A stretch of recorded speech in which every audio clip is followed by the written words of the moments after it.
Pria itu menemukan seekor monyet emas yang baru lahir di tanah. Kemudian dia membawa monyet itu pulang ke rumahnya. Dia meminta istrinya menyusui monyet itu. Seiring berjalannya waktu, monyet emas itu tumbuh besar perlahan-lahan. 3 tahun kemudian, dia sudah sebesar anak manusia. Pria itu memberitahunya bahwa sudah waktunya untuk mencari ibunya sendiri. Setelah mengucapkan terima kasih kepada suami istri atas perawatan mereka, dia memulai perjalanan mencari ibu monyet. Dia terus berjalan di sepanjang jalan kecil di hutan, hingga sampailah di sungai besar. Monyet emas itu kemudian menebang lebih dari 20 pohon, untuk membuat rakit sederhana untuk menyeberangi sungai. Agar bisa menyeberangi sungai, dia mendengar suara tangisan dari semak-semak. Ternyata seekor kerbau besar sedang menangis. Dia mengatakan bahwa sungai ini memiliki monster air, yang bahkan telah menggigit mati adiknya. Kakinya juga tergigit. Monyet emas segera membungkus luka itu ketika melihatnya.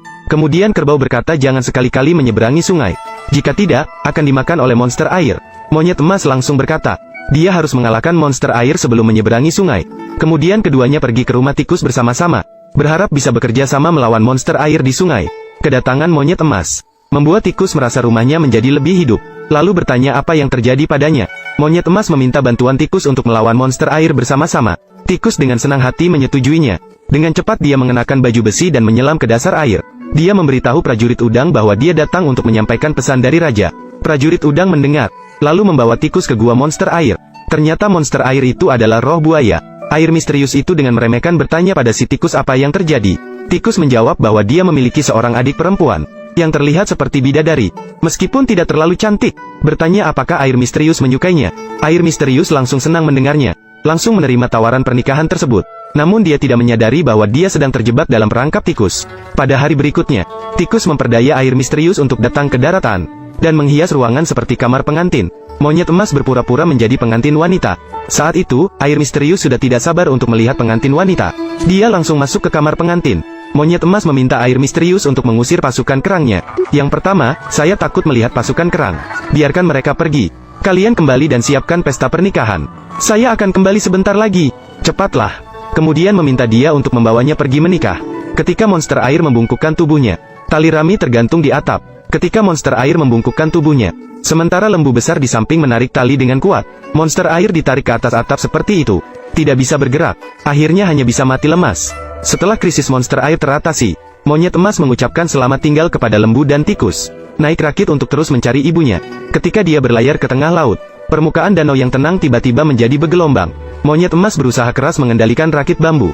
Tiba-tiba seekor udang lobster besar dan ular putih muncul dari air. Mereka mengatakan mereka hampir tenggelam oleh air laut. Monyet emas yang baik hati membiarkan mereka naik rakitnya sendiri. Namun segera tali rakit putus oleh ombak laut. Udang lobster melihat ini dan melompat ke sungai, dan membiarkan monyet emas dan ular putih melompat ke punggungnya. Begitulah, lobster besar menghadapi bahaya tenggelam sendiri, membawa mereka berdua melewati lautan luas. Berhasil tiba di daratan.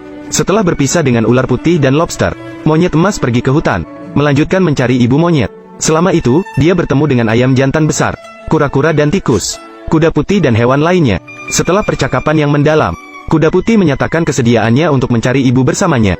Begitulah, monyet emas menunggangi kuda putih menuju timur, melewati sebuah penginapan. Dia kemudian mengikat kuda putih di luar. Dia sendiri masuk untuk istirahat. Namun begitu dia masuk, dia menemukan bahwa tempat ini dipenuhi oleh orang tua berambut putih dan leher besar. Orang tua di samping datang dan memberitahunya. Awalnya tempat ini sangat makmur. Setelah 3 tahun kekeringan yang parah, mereka di sini sudah tidak memiliki sedikit pun garam. Mereka tidak bisa mendapatkan garam setiap tahun, sehingga mereka memiliki rambut putih panjang. Bahkan leher mereka menjadi besar. Untuk mengetahui kemana garam lokal mereka pergi, kuda putih menendang tanah 2 kali dengan keras. Dewa tanah muncul dari tanah. Monyet emas bertanya kepadanya kemana garam di sini pergi. Dewa tanah menjawab, 3 tahun yang lalu, putra Raja Naga menikahi putri surga. Tetapi hidangan pernikahan itu tidak memiliki rasa asin sedikit pun.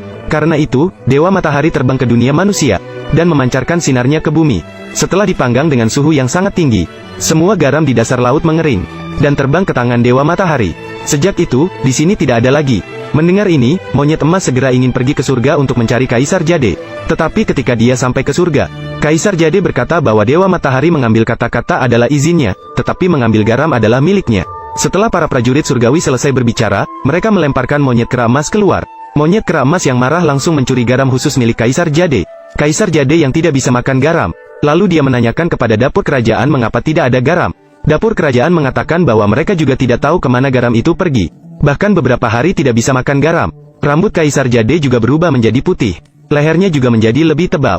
Dia juga tidak tahu apa yang terjadi pada tubuhnya. Karena itu, dia memasang pengumuman kekaisaran. Siapapun yang bisa menyembuhkan penyakitnya akan diberi hadiah besar. Monyet kera emas berubah menjadi seorang tua. Dia merobek pengumuman kekaisaran untuk menyembuhkan Kaisar Jade. Dia memberikan sebungkus kecil garam kepada Kaisar Jade, dan memintanya untuk memakannya.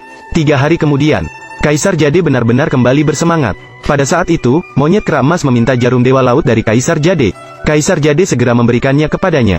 Monyet kera emas yang mendapatkan jarum dewa laut kembali ke dunia manusia. Ketika dia mencapai tengah laut dengan perahu, dia memperbesar jarum sakti dan menusuknya ke dalam laut. Sang monyet emas tiba di dasar laut seperti itu, agar bisa menyusup ke istana naga. Dia mengubah dirinya menjadi seekor ikan. Memanfaatkan waktu ketika tidak ada orang di sekitar Raja Naga tua, monyet emas berubah menjadi seorang wanita cantik lagi, dan berhasil membuat bingung Raja Naga. Melihat wanita yang begitu cantik, Raja Naga segera ingin minum bersamanya. Menunggu hingga Raja Naga mabuk, monyet emas memanfaatkan kesempatan untuk masuk ke gudang, mencuri garam yang dicuri oleh Dewa Matahari. Namun pada saat itu dia juga ditemukan oleh pasukan udang.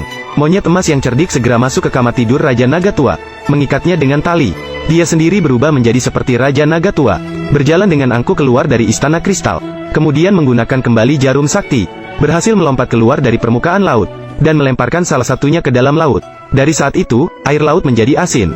Yang tersisa kemudian dibagikan kepada penduduk desa setempat. Orang-orang menyembuhkan rambut putih dan leher kasar. Dan akhirnya, monyet emas juga berada di hutan Persik.